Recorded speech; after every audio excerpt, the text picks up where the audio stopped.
Here we are out front of the home of Travis Alexander.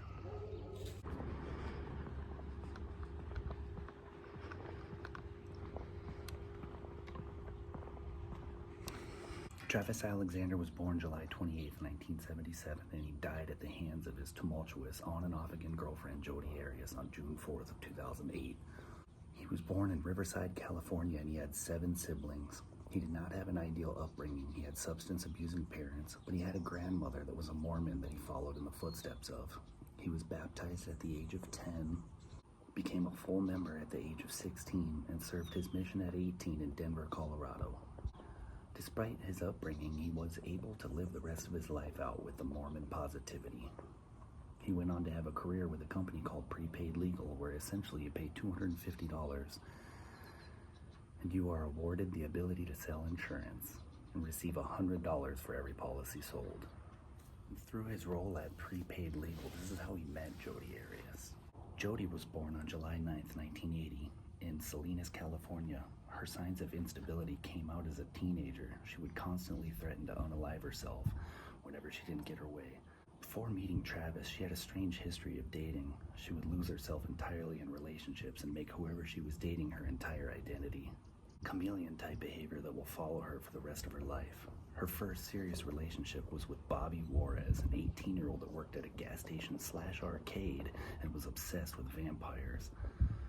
She moved in with him at the age of 17 and dropped out of high school, working as a server at Denny's as well as bussing tables at a place called the Purple Plum. Bobby spent all of their money calling phone sex hotlines. They broke up after she confronted him about this, and he physically assaulted her.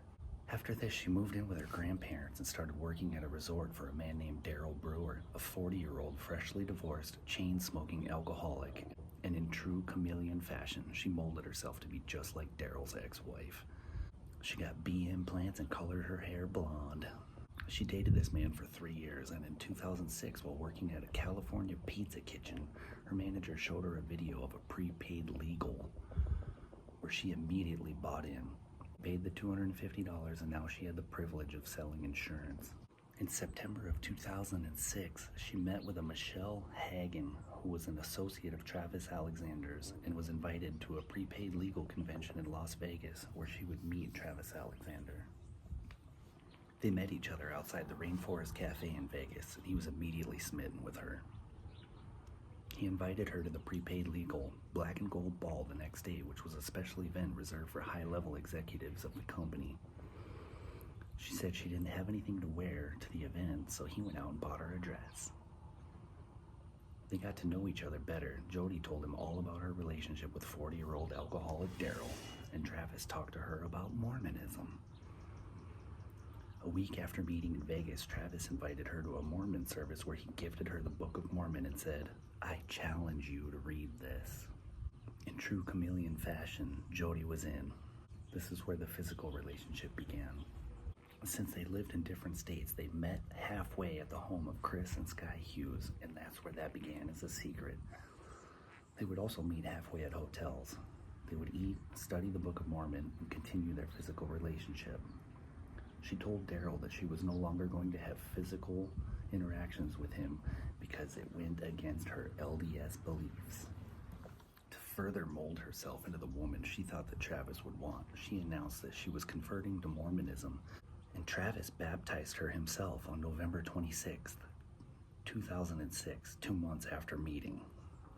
Now here we go, about a month later, Travis hosted a Prepaid Legal event in Mesa, Arizona, and invited a bunch of his coworkers to come stay with him. Jodi found out about this and basically invited herself. Travis told her, "You can come, but you cannot stay with me." She showed up at his house anyways and announced to everyone that she was his girlfriend and made Travis very uncomfortable. She followed him everywhere he went, including waiting for him outside of the bathroom, and was outwardly physical with him when he really wanted this to be a secret. As much as he hated how forward she was, he kept inviting her to things. All of the Mormons in Travis's life told him that they didn't think that she was serious about this Mormonism at all. The more Travis's friends were around Jodi, the less they liked her. Chris and Sky Hughes, where they used to meet up at, were growing tired of Jodi. She wrote herself a fake email from an anonymous stalker saying that Travis did not deserve her. and that she was not safe, and that Travis was too far away to protect her. She was trying to get Travis to ask her to move in with her.